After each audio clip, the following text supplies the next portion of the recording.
안녕하세요. 뉴스 놀이터입니다. 자, 이번에 전에 발생한 참극이죠. 라스베가스에서 발생한 매우 충격적인 희생자들을 애도하면서 뉴스를 전해드립니다. 자, 라스베가스 총격범은 2달 전 미리 시카고 록 페스티벌의 그 총격을 계획했습니다. 그 총격범이 단독 행동으로 경찰은 결론 지었습니다. 라스베이거스에서 벌어진 총격범의 계획은 이렇습니다. 록 페스티벌 행사장 앞이 호텔방 2개를 예약했었으며 투숙은 하지 않았습니다. 경찰은 조사 결과 단독 범행으로 결론 내렸습니다. 그러나 범행 동기는 아직도 미궁에 빠졌습니다. 공포와 충격을 가져다준 총기 난사 사건이 총격범 스티브 패덕 나이 64세의 단독 범행으로 결론입니다. 자, 이 사건으로 59명이 사망했고 520여 명이 부상했습니다. 자, 세계적 유명 관광지에 아무 제지 없이 2만 2천 명이 관중을 향해 총알을 퍼부은 사건입니다. 자, 경찰국 케빈 맥머힐 부국장은 기자회견을 통해 이렇게 말합니다. 패덕이 범행을 저지르기 전에 패덕이 총기를 난사한 만델레이 베이 호텔 32층에 그의 방에 들어간 사람은 아무도 없으며 패덕이 유일한 총격범이라고 발표합니다. 경찰에 따르면 패덕은 호텔 방과 라스베이거스로부터 북동쪽으로 130km 거리 네바다주 메스키트의 자신이 집에서 47정의 총기 그리고 수천 발의 탄약을 발견합니다. 또한 호텔에 주차한 패덕이 차에는 질산 암모늄, 테너라이트 같은 폭약에 사용하는 재료가 발견되었습니다. 또 패덕은 28일 호텔에 머물며 나흘 동안 투숙하며 감시 카메라를 방과 외부를 볼 수 있게 설치했습니다. 큰 트렁크로 10여 개의 총기를 방에 들여다 놓았으며 자신이 투숙한 방에 유리창 2군데를 깨서 저격 조준경 그리고 거치대를 사용해 총격을 치밀하게 준비했습니다. 또 호텔 방에 들어간 다른 사람은 없으며 패덕만이 발사를 했습니다. 범행 동기와 준비 과정을 경찰은 계속 수사 중이며 IS 배후설은 사실이 아닙니다.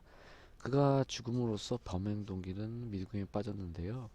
경찰에 따르면 사건 초기에 패덕이 휴대전화에 맞는 충전기가 없기에 다른 사람이 그의 범행을 도왔는지 의심했습니다. 하지만 조사 뒤에 충전기를 발견했습니다. 마지막으로 패덕이 있었던 방에 들어간 사람은 아무도 없었던 거죠. 자, 그리고 뉴스를 계속 알아보면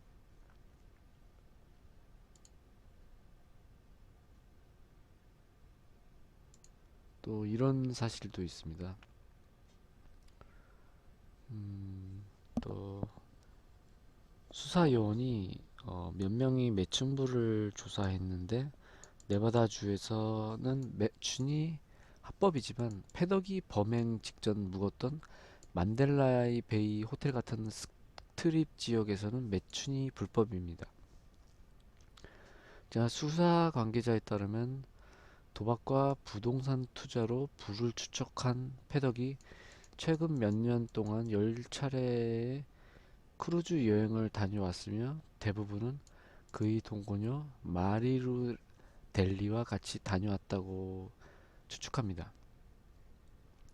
패덕이 크루즈 여행 중 한 번은 중동으로 갔다 온 적이 있는데 수사 당국은 패덕이 범행 경위와 동기를 조사한 후 그가 철저하게 단독 범행으로 참극을 저지른 것으로 봅니다. 자, 그리고 미일간 뉴욕 타임즈에서 패덕은 1992년 로스앤젤레스 흑인 폭동 당시 자신이 소유했던 아파트 건물 옥상에서 방탄조끼와 총을 갖고 올라가서 폭도들에 대항하려 했다는 목격자의 증언이 나왔습니다. 또 1980년에서 90년대 패덕과 부동산 거래를 한 적이 있는 부동산 중개인 토드 프랭크스는 뉴욕타임즈를 통해 패덕은 LA 주변에 6건이 부동산 투자를 했으며 관리를 잘하는 건물주였다고 기억합니다. 그는 텍사스에서도 부동산 투자에 성공했습니다. 또 프랭크스는 패덕은 자기가 소유한 자산을 지키기 위해 싸울 준비가 되어 있었다고 전했습니다.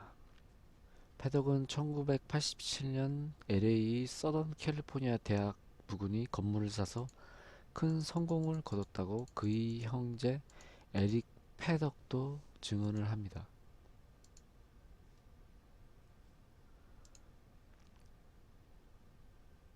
자, 이렇게 최근 발생한 라스베이거스 참사 사건이 뉴스를 전해드렸습니다. 시청해주셔서 감사합니다.